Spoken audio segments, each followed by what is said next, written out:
This episode is brought to you by Batiste Dry Shampoo. Whether you're on the go, at the gym, or getting ready for a night out, Batiste has a dry shampoo for you. Refresh with over 10 signature fragrances. Or try Batiste Hint of Color, a tinted dry shampoo that seamlessly blends with your hair. Need an extra boost? Try Batiste Dry Shampoo with added benefits, like volumizing, texturizing, and more. Buy Batiste now, in-store or online at your nearest retailer. This episode is brought to you by Shopify. Do you have a point of sale system you can trust, or is it a real POS? You need Shopify for retail. From accepting payments to managing inventory, Shopify POS has everything you need to sell in person. Go to shopify.com/system, all lowercase, to take your retail business to the next level today. That's shopify.com/system.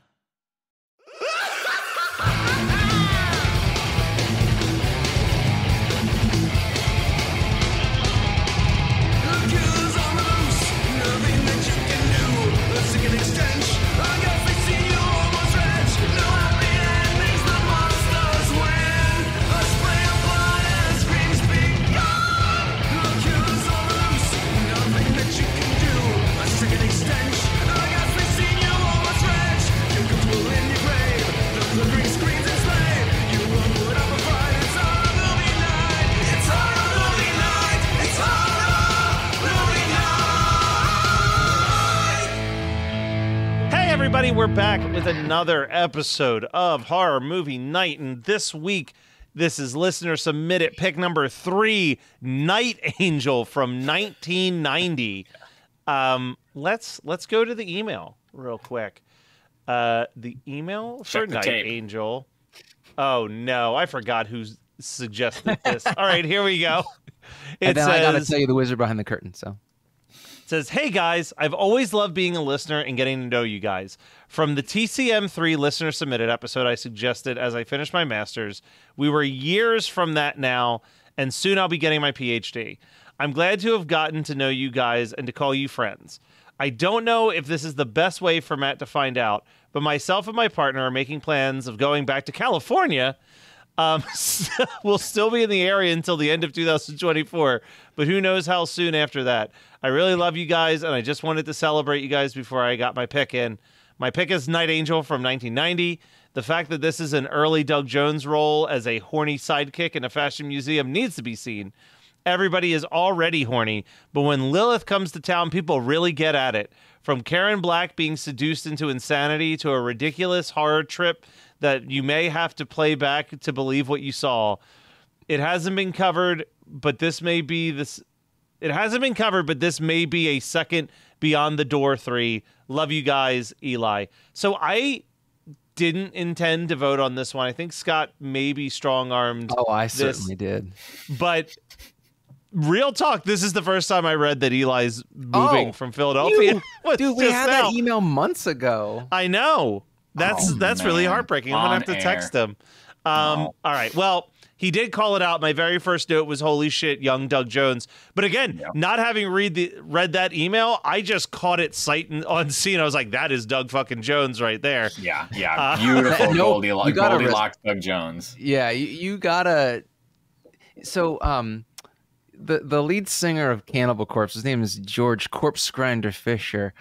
He's got a fat fucking neck because he does circle windmills. He has been doing circle windmills probably since this movie came out. Is this the guy who donates the toys with the claw machine? Hell yeah. He's the best. Rules. He's the fucking best dude. But there's this whole sub culture where everybody says respect the neck for Corpse Grinder. I think that we could say equally for Doug Jones that his neck is the most noticeable feature on his body, and we must respect the neck. It's so interesting that, you know, there's the man of 1,000 faces, right? Like, but you can tell him by the neck, you know, and the Doug Jones as a character actor and as like as a creature actor still has the neck very prominent. There's never not. It's never not there. It's really a beautiful thing. It's upstairs. I was hoping that it would be within arm's reach. Doug Jones put out a coffee table book probably a decade ago now. because Doug Jones got his start as a mime, and he put out a coffee table book as a tribute to that called My Own Book. And it's literally just like Doug Jones recreating famous movie scenes as a mime on every page. Incredible. And my favorite, the thing that sold it for me, is that there's literally a page of Doug Jones as a mime doing the Marilyn Monroe over the sewer grate picture. And it's Unreal. just, it's like, how do you not just love this guy? Like, I bet that he cringes so fucking hard over this movie because it is not the Doug Jones that we have come to know and love. No, he's like the sweetest man on the planet, and he plays such a douchebag. Yeah, he is so fucking horny. He's the horniest horn dog that ever did horn in this. My favorite line, which is early on, Yep. is that he claims that he wants to tickle her tonsils with his meat puppet, which is a direct quote. I wrote it talking down. about Karen Black's sister, Christy, who will meet momentarily. And again, Kyle. I believe. You have to tickle your tonsils. What did you get a drink? Did you get a drink called Meat Puppet? What's happening here? No. So when Megan and I were in Bangor, Maine, recently, we went over to Mason's Brewery and we got Liquid Rapture, which I thought was the most hilarious name to go along with this, because I'm pretty sure that the actual cause of death for Doug Jones is liquid rapture. Liquid rapture, no or doubt that's what about comes it. out of him at the end. I'm also going to honor Doug Jones's character with my drink, which is just 2 shots of tequila. He woofs down. It's less than 5 seconds of a clip, but he woofs down 2 giant shots of tequila. This is, for those who are not on the Patreon, shame on you, but they are not real actual shit. They're little teeny tiny ones. Maybe this is. They are one not shot an ounce. of- Those are less than these a are half little an ounce. babies. But I'm going to try to do the double shindig here. Kyle. Yeah. Go. Woo! He Now didn't even do imagine that for that those- tequila body shots. Yeah. We'll dive into the beat by beat stuff in a second, but I do have to say, like, I agree with you, Scott. I almost was like, God, I almost want Jonathan to reach out to Doug for me and ask him his feelings on this movie. We should have him on for the show. Because Doug is like from the few interactions I've had with Doug, he is, I believe, a fairly religious, very quiet, like barely curses kind of guy. So I feel like this really is like a dark shadow. Because like think about like it's a Rumspringa movie for him. Yeah, for him, he needed to know if he was going to be an actor. Yeah. Well, because like think about even like the R-rated movies that he appears in for like Del Toro, his character's either mute or like it's usually something beautiful. You know what I mean? Like his character is like soft. a nonverbal, soft character. Like this is the most aggressive he's ever been. It's 25-year anniversary next year. Let's get him on the show. Yeah, Doug, talk about your biggest hit. Night Angel. Round 2, baby. All right, so Kyle, are you going to walk us through this bad boy? Yeah, as I do this, best of luck. Thank you. Yeah, the past couple movies, this was a doozy to try to write back down. But I have to say, I get to do next week's. That's my first time in the driver's seat. Next week's easily the most cohesive plot to follow of all of listeners submitted. Yeah. There is a format, like capital F. This one not so much, but we're gonna have fun nonetheless. Night Angel, 1990. A lustful demon, Lilith, rises from the underworld during a lunar eclipse to collect souls on Earth and awakes an elderly black woman from her sleep. And then we start the credits. So she sets her eyes on Siren, Lilith, not the older black woman, sets her eyes on Siren magazine, which is the hottest fashion magazine in the world, as she creeps and gets all the demon goo off of her and becomes this beautiful, lustful Lilith. It's a great scene. Really, really great scene. I didn't watch it for the plot. I watched it for the gooey part at the beginning. Well, it carries through. The goo carries through this movie, which is beneficial. So let me break in here right now and tell you this very quick story. Is that I mentioned we were recording this episode to another podcast that I had recorded earlier today, and one of the people that was on that podcast immediately did an image search and said, like, well, from the images that I'm seeing, this movie looks amazing. And that's like a yes and a no. Eli in his email is like, I feel like this could be another Beyond the Door 3. I don't think I agree, just because I feel like Beyond the Door 3 was 90 straight minutes of just like insanity every step of the way. Yeah. This is like incredible open, incredible end, a really great spot in the middle, and then the rest is just an erotic thriller for the most part with a demon, and it gets like, there were parts where I'm just like, I feel like this movie is dragging. And it was 91 minutes, by the way. Yeah, it was perfect on the dot, and still it was the second act was just a slog.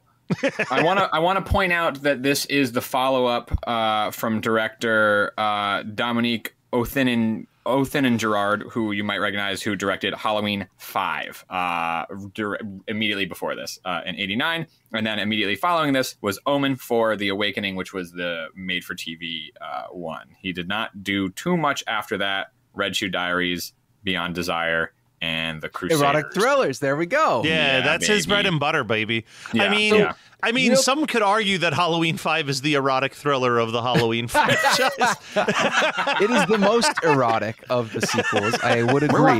We're watching a Halloween. We are. Maybe it's 5, maybe it's not. Anybody who's been listening to this show long term knows that we really don't have any good Halloween movies left to pick from. It is mostly the least favorite in most people's rankings. This is the one exception. There are people who argue that this is like the second or third best in the franchise, and I feel like we need to take those behind Halloween 4, which was my pick years ago. I mean, we need to take these people down a peg, is what I'm saying. Yeah. So we're gonna peg you guys. Get ready. Stay tuned. About a month from now, you'll be getting pegged by Horror Movie Night. Followed by Pegvember. So what happens with Lilith? Let's just jump into this. If Siren Magazine stayed around any longer, it might have been Peg Magazine, but they weren't.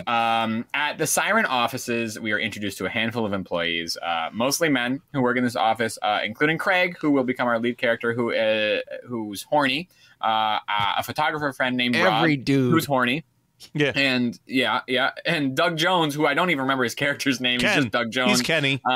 He's Kenny? Nah, he's Doug from here on out. I just consider him an office goofball. I don't know what his job is other than being horny. He's an office gooball, because that could also work. Also works. Works. No, so there's a pretty bad rom-com sort of teen flick called 40 Days, 40 Nights. Oh, yes. And Kenny gives me a lot of the energy in this movie of Big Pete from Pete and Pete shows up in that movie, and his character is just the bagel man who just shows up and randomly dispenses information while being like the wacky coworker, and that's Kenny. Kenny shows up, he establishes random characters and plot points and is super wacky while doing it, and then just pieces out for like 20 minutes.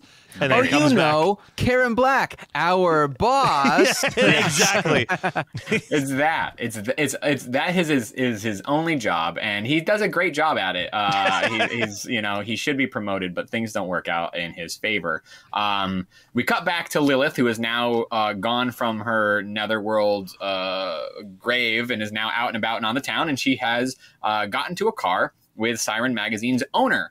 She seduces him and dry humps him in bed next to his wife, kills the wife. Assertion?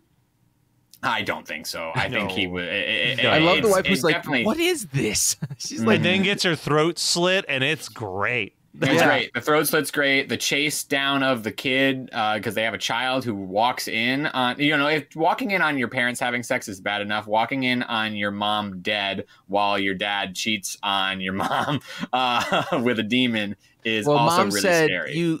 You would only cheat on me over my dead body. So it's there we go. See, it's brilliant.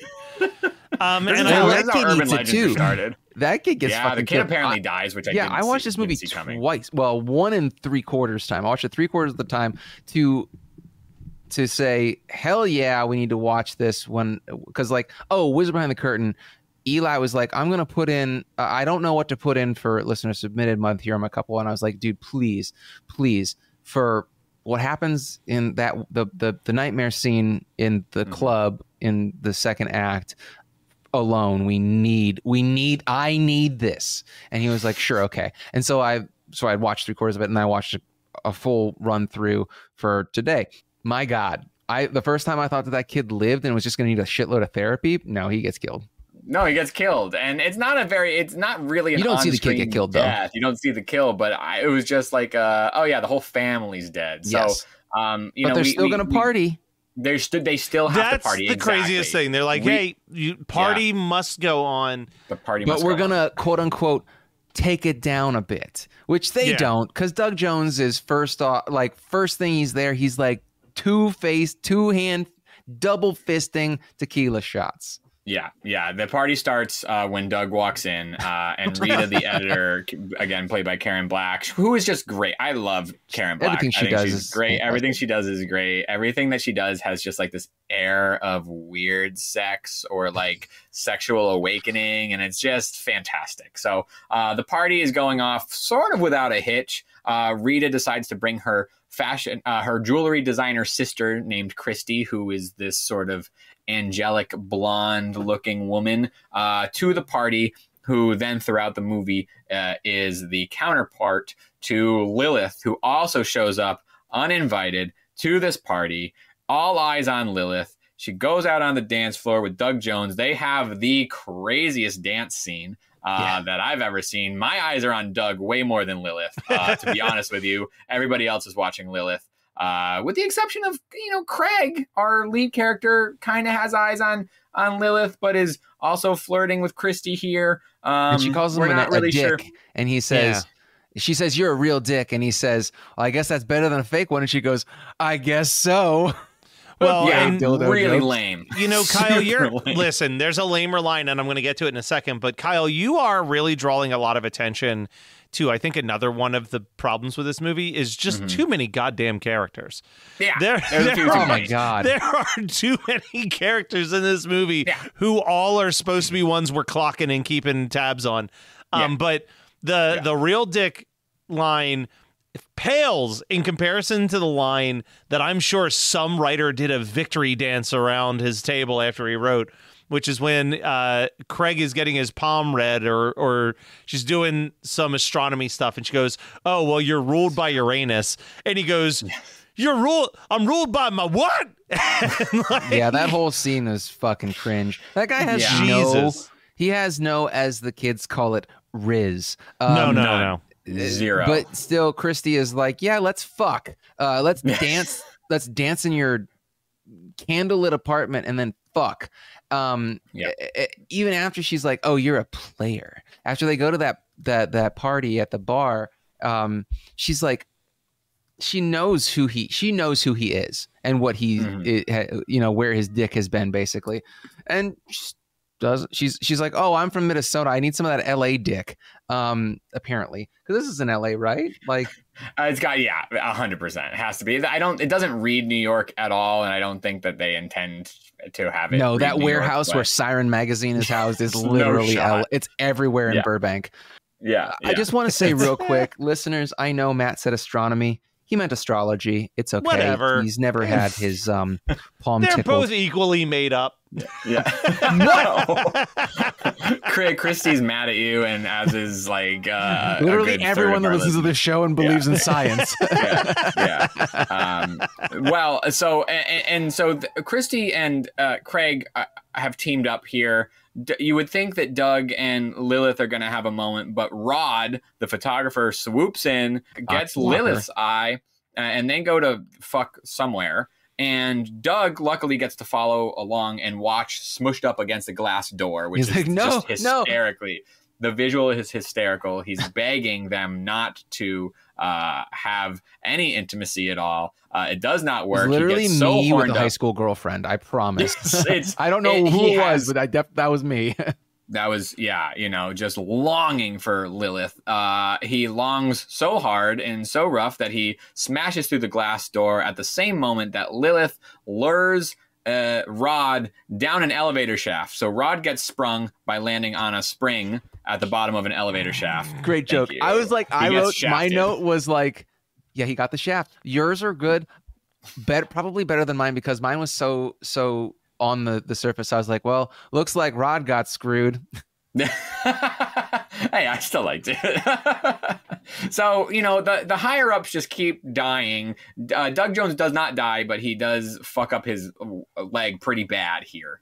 So Lilith continues her seduction path. Craig and Christy are doing their own thing. Now Lilith has moved on to Rita and has convinced Rita to give her the next cover of Siren magazine. This is an expedited process. Craig comes into work the next day. He's like, what the fuck? Like, we got to go to print like really soon.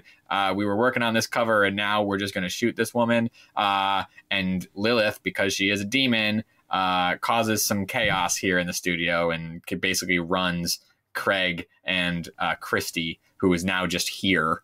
Out of the studio. Well, no, she's there because she makes jewelry. Oh, yes, the jewelry out of silver, only silver, which is hilarious because that's the plot device: is that Lilith cannot touch silver. So she's a werewolf. I'm sorry, she's a werewolf. She's not a vampire because vampires don't care about silver. She's a werewolf apparently because she can't touch silver. But that comes back to us later. So Rita's trying to put this necklace on from her sister on Lilith for the cover shoot, and Lilith is like, "Get that away from me!" And you know, like then all that happens, and you'd think that the silver necklace that Christy gives to Craig would be what saves him from Lilith, but it's not. No, it's fucking true love.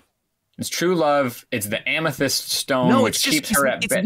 It's not the necklace. Well, yeah, because she does get a hold of him. Because she's like, just take the necklace off, and the old woman, she's like, because like Lilith is up, and she's like gonna, you know, suck the life out of his heart, and then she sees the necklace, and she's like, and she, you know, like a vampire, and she runs away. But then the old woman nurses him back to health with some matcha. Listen, I feel like there's a lot of stuff that we have to cover in a short amount of time, right? Yeah. Because so who gives a fuck? You're right. Who gives a fuck? Because we have to talk about who Lilith is. Did I misinterpret what I heard? She's Adam's first wife. That's why her name is Lilith. So she's it's a biblical character. But wait, so I misinterpreted that. For some reason, I read that. I wrote down like, so Lilith is Eve? No, okay, so why is the atheist going to fucking explain this on the show? Teach me, Scott. So when God created man and woman, he made Adam and Lilith. Adam and Lilith were equals. Lilith, they were made at the same time, the same way. They were made from the breath of God, right? Yeah. And Lilith was too domineering. She wanted to be on top. She like sexually, she had lustful thoughts, and I'm sure that you understand why this wouldn't work for the church because they're trying to control people's sexuality. So Lilith was cast from the garden, and she became the mother of demons. God took Adam's rib and some clay and made Eve because she was subservient to Adam's needs. And that's why Adam and Eve are in the garden, and she's the root of sin because she is a stupid woman, and she. That makes more sense. I just sat there and was like, "Oh man!" Like, I thought the implication was like, "You think the apple was the only thing the serpent convinced Eve to do?" And like, no, he convinced Eve to have sex with everyone. No. I believe there are actually the serpent was like, "You think that apple was good? Wait until you get that dick." You should have said sausage, but that's fine. And I think that there are actually 3 wives of Adam, and we're just talking about 2. I can't quite remember because, you know, I'm not religious anymore. But anyway, yes, Lilith is a biblical character. I don't know why she's so horny now, but that is exactly who they're implying. But yeah, so I don't remember any Bible stories. Biblical love will save Craig here. But it's like she goes to like suck the life from his heart, and then she sees his necklace, and she's like, and you think that it's the silver because it has been established that she cannot touch silver. And the old woman's like, no, you're an idiot. No, that's not what it is. She can't affect you because you're in love, and it's true love with Christy. And so we go, and like all these people are like, there's an orgy at Siren Magazine. Rita's dead. Miss Geist from Clueless tries to axe Craig and Christy. Yes. Doug Jones gets out of the hospital with his big ass leg cast, and he's chasing them. Signed by Lilith, by the way, which is a great Yes, it says Lilith with a heart. Yeah. And then so he has Christy, and he is going to her, and then she stabs him in the leg. His hurt leg, and he chases after her. They're in the swamp apparently, and then LA swamp, swamp, because that's a thing. Yeah. He gets brought to Lilith somehow. She sucks the life out of him. That's where you get the liquid rapture, and then you get that sweet veiny arm that she's got going. Did you see who did the special effects for that and some of the stuff at the beginning before he left? I read, and I forget his name, but yeah, he left to do The Abyss or something, right? Yeah. Yes. I thought that was so funny because that was because this was shot in 88 and it took 2 years to come out. Yeah. So The Abyss was 89. Also, the same year, was it scooped by Deep Star 6, or was it the same month as Deep Star 6? Because Deep Star 6, they were really going at it. And Night Angel is the one that does not get the love. It does not get the love. It wants the love. So we like jumped past this a whole bunch, and I feel like we do need to focus on this for just one quick second, because it is, in my opinion, the whole reason you watch this movie. Correct. There's a scene where there's a scene where he's going to this like seedy bar to find Lilith, and he's driving there. And I wrote, the song that he's listening to when he's driving is insane. It's like a synthy bass with female vocals and a bad Screaming Jay Hawkins impression singing lead. Then I, after doing more research, found out this is an original Screaming Jay Hawkins composition. What? That they originally wanted I Put a Spell on You, and then instead just hired him to write a brand new song for this movie. How is that more economical? So when he gets there, there's this nightmare scenario where it's an orgy at the bar. This is the same bar that they keep going to. There's only like 3 places that happen in this, 3 main places, and this is one of them. He goes down into like this, everybody's fucking, and they're licking like the trachea from a decapitated head, and then it gives a real, like, not to steal anyone's double features. But I mean, you can pick any one of the 14 movies in this franchise, but it has a little bit of a Hellraiser, it's Hellraiser 3. That's what it is. It's like given to your desires, like really seedy scene. But then, Kyle, what do we get? Oh my God, we get this voluptuous, demonic woman staring us dead in the eyes, lifting up her 2 breasts to reveal twins.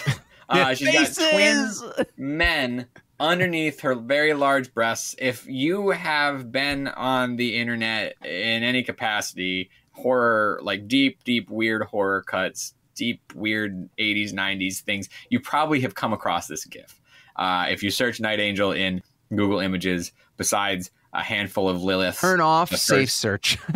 Turn off safe search first, or ask your mom to do so, and then you can find and it's an amazing effect. It's really great. It's very successful, and that is probably for me, it was the way that I put Night Angel on the long list a while back, and it does not do a whole lot for anything here in this movie, but it's certainly worth the watch. That whole sort of like hellacious bar scene is very neat, very cool. It's a good, it picks up the pace a little bit from an otherwise slowed down little bit of business.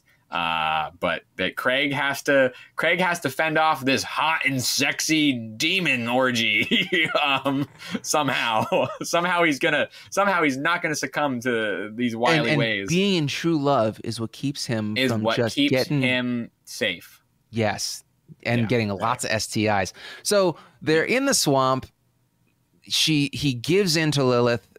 She makes him take off the necklace, and then Christy, she's like, oh, but men are stupid vessels. What I really want is you. She's just lying to everybody. Saying all the right things to everyone. She doesn't care, man, woman, plant, potato, whatever.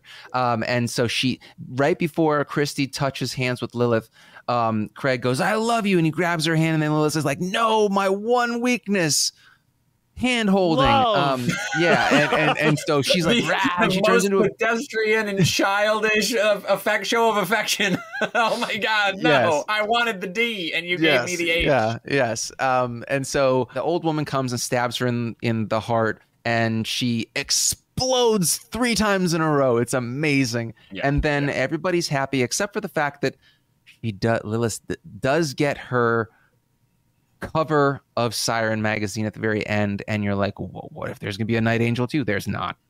Just, it's been fucking, it's been 25 years. It really just kind of ends. And I mean, it's a bummer because Lilith, there's a great sort of creature transformation. There's all of these things that, would be sort of like top of the list. But throughout Night Angel is sprinkled lots of other fun things, primarily demonic orgies. Because there's also one that happens in the Siren office, which right before Doug kidnaps Christy, that includes slow motion thrusting, where we're in the bottom corner of the screen, we see an ass just slow motion jiggle, which is incredible. And then Doug Jones takes a baseball bat with a whole slow motion grand slam. And it's kind of knocks Craig out just a little. Kind of like hits him lightly, but the swing is fast. It's in slow mo, or the swing is hard. It's in slow motion, but then Craig's just sort of dazed and confused.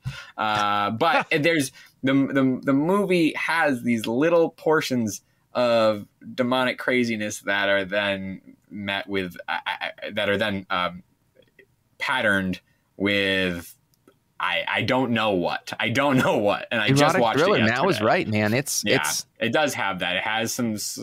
It's a very sexy movie. It's so sexy. Yeah. The sexiest movie we've ever discussed. It's for sure. Yeah.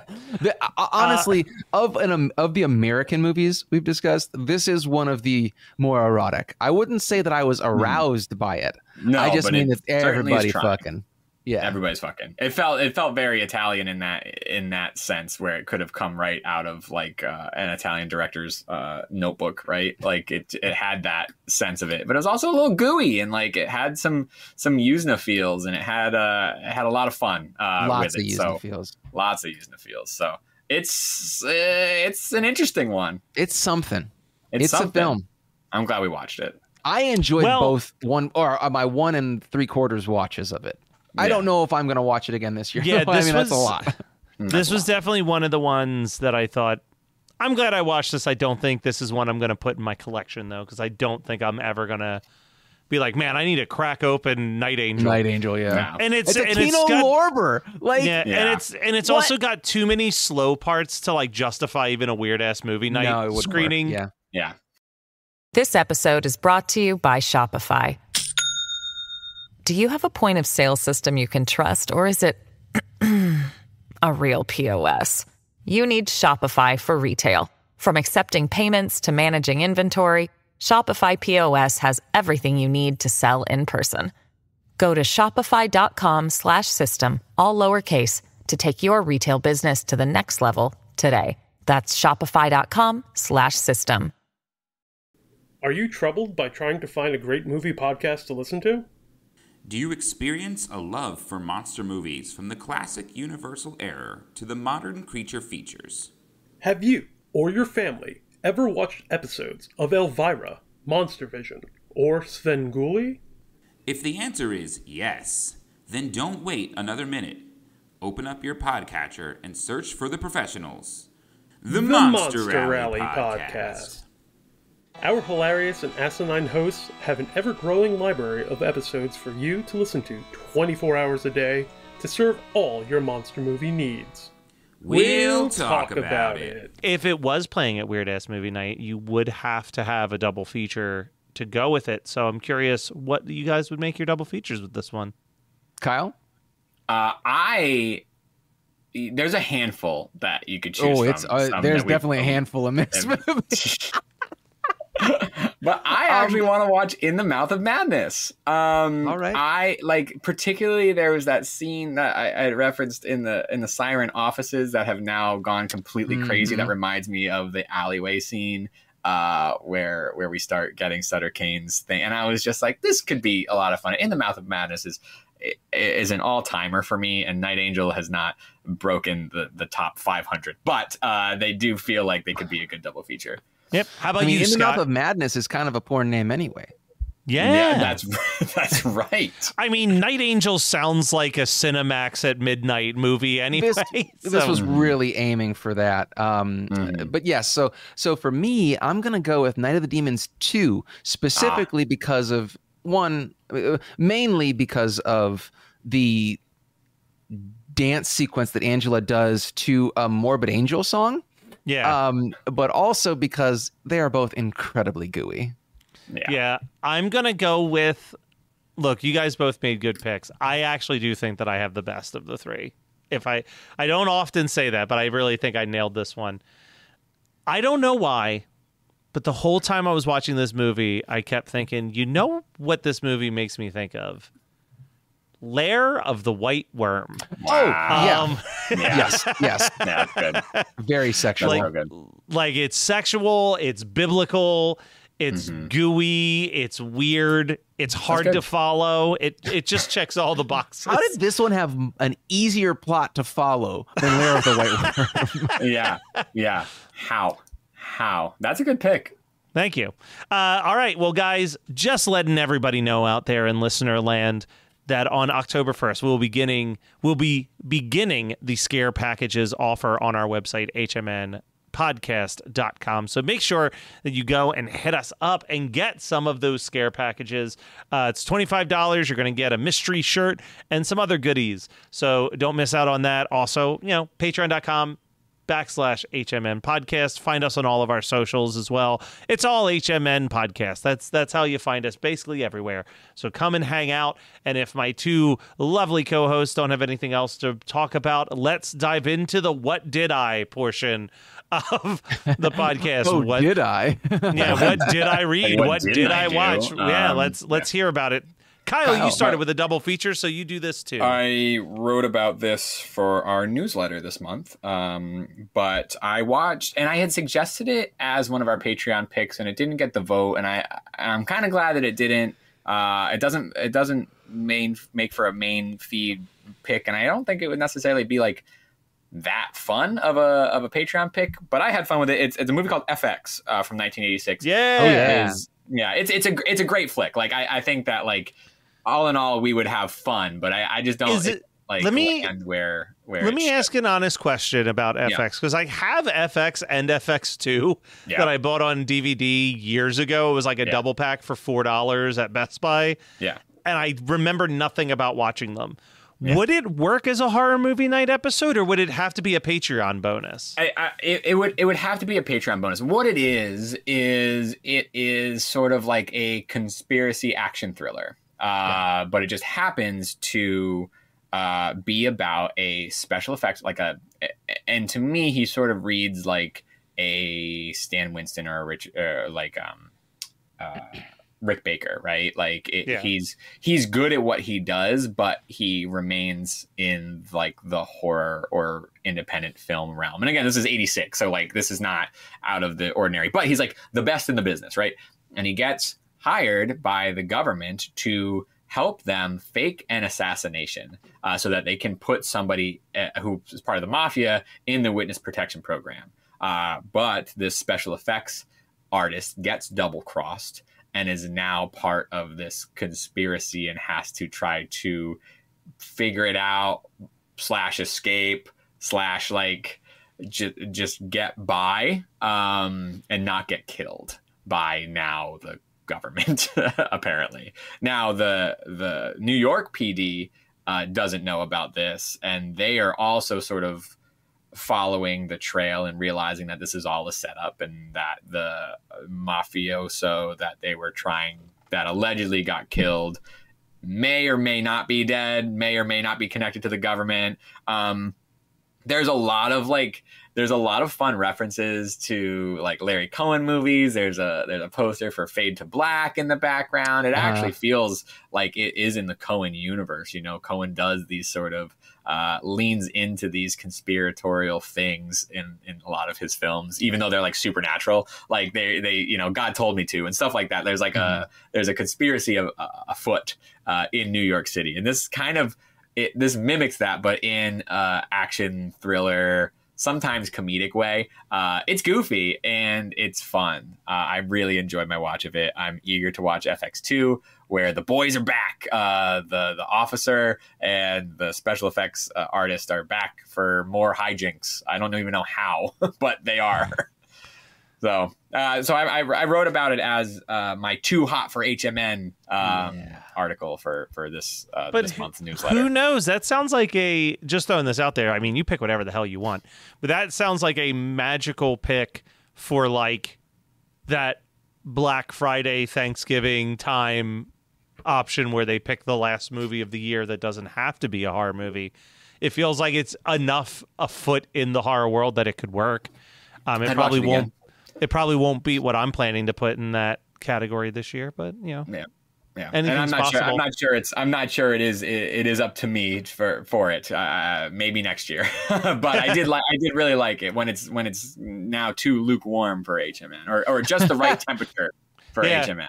It's tepid for HMN. Yeah. All right, Scott, how about you? I wanted to say real quick that, I mean, and I don't want to steal this from you, Matt, but did you watch Weird Vision Society yet? I haven't. Okay. At the time that this episode comes out, there will be an interview with the Weird Vision Society filmmakers in the very near future, so stay tuned for that. Now, I will have definitely watched it before that interview. Right, yeah. Well, it's kind of an impossible film to spoil. So, I mean, it's not, you can't like, it doesn't really have plot. It's phantasmagoria is what it is. And I surprisingly enjoyed it. I mean, like, nice. It's not my typical. So that's why the stills made me feel like it was going to be, if nothing else, a visually stunning independent film. It's very visually, it's very interesting visually. The sound effects are great. The ADR is bad, but that's okay. But the concepts are fun. It's nothing like incredibly groundbreaking, but I feel like it kind of leans into the SOV stuff from the 90s. But it's not like 100% pastiche. But it has heart, you know, like I enjoyed it. I mean, it's not something I would watch twice because it's something that I think it would be best enjoyed high. Kyle, get on it. Camp Nightmare. If you guys are listening, you guys would love it. I should connect Ryan with Camp Nightmare. I didn't even think about that. Ryan, who I've never met Ryan personally. But Ryan and I have known of each other forever because his best friend is this guy, Tommy, who's made a ton of documentaries that Brian and I are friends with. He's the one who made the I Am Santa Claus documentary. He made the Bill Murray Stories documentary and all that. And Ryan was like the lead singer of like a hardcore band out of New Jersey that I almost booked multiple times. But my friendship with Ryan started because he hosts one of my favorite podcasts that I haven't been able to convince to join Geekscape, which is Don't Be an Idiom. Because Ryan and his friend Alex are both English teachers. And they do this like educational comedy podcast where they teach you the history behind different famous idioms. Like where the origins of the idiom came from and stuff like that. But yeah, he's got this movie. Apparently he sold out the premiere in Philadelphia on October 5th.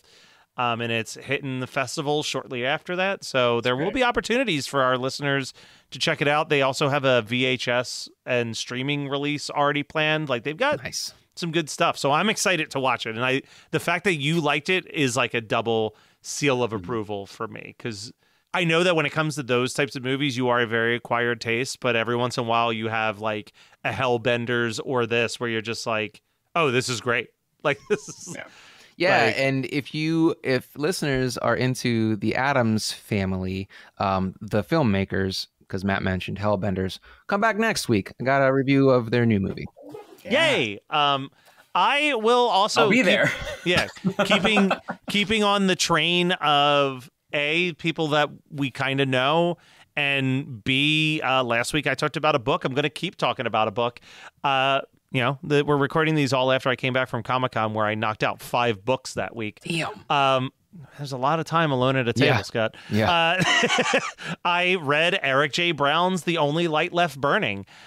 So very excited to tell everyone that it's great. It'll break your heart. We did a 2-part episode about it for YAOK. That is definitely out by the time people are listening to this. Part 1 was a spoiler-filled discussion of the book. So definitely don't listen to that until you've read it.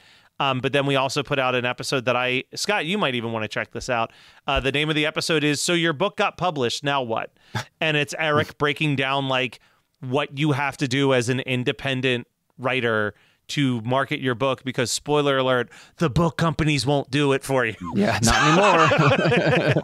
So like, Eric, I think, is extremely gifted in viral advertising of his work, stronger than I think a lot of other people. He's very good at treating himself like a brand, which like you kind of have to do. You have to build those relationships where people want to keep buying your books because they like you, and he's very good at that. So he offers, it's like a 40-minute episode of him just offering advice of things that worked, things that didn't work. Like he tells the stories of going to book signings where there's 2 people there for the hour and a half that he's there, but also like going to book conventions where he gets to be on like a queer YA novel panel with, that's a packed room. So it's like you have to do kind of all of it and deal with, the same as anything where you're pursuing creative endeavors is like, if you're in a band, you're going to have to play for 0 people just as often as hopefully as often as you play for a full room.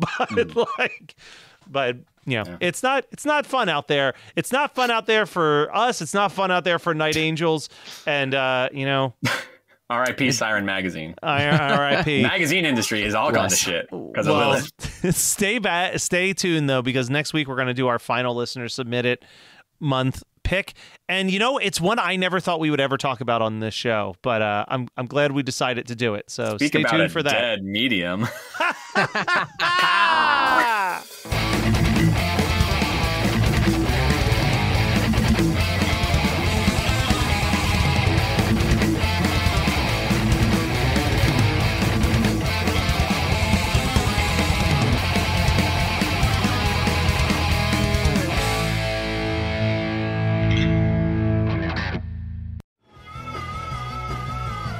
You're listening to the Geekscape Network.